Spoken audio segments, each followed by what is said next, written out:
La métropole, ce matin, a annoncé l'élaboration et la mise en place d'un pacte économique pour l'emploi pour pouvoir accompagner l'ensemble des entreprises et aussi faciliter le retour à l'emploi pour les salariés. Ce pacte économique pour l'emploi, il est structuré autour de 3 grands axes. Le premier, c'est la protection.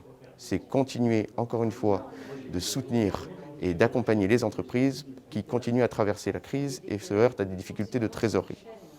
Le deuxième, qui est plus à moyen terme, c'est la relance et pouvoir donc accompagner ce retour à l'emploi à travers des dispositifs concrets qui puissent donc permettre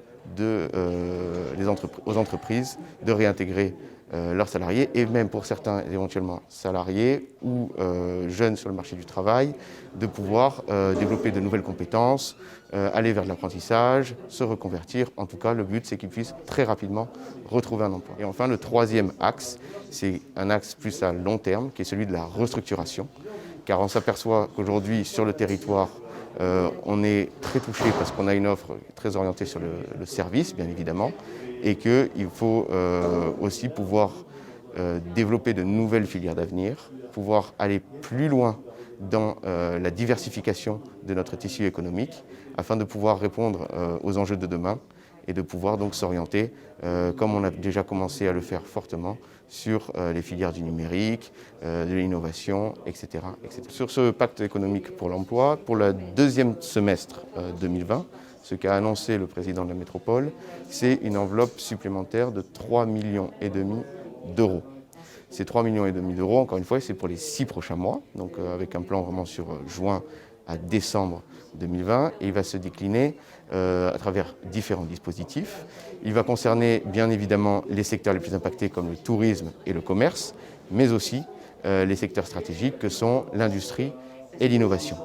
Il visera également bien sûr les publics, les entreprises les plus vulnérables, donc les petites entreprises qui font face, encore une fois, je le répète, à des difficultés de trésorerie, mais aussi pouvoir accompagner les entreprises considérées comme stratégiques, les PME vraiment qui auront réussi à traverser cette crise et qui seront vraiment dans une phase de rebond.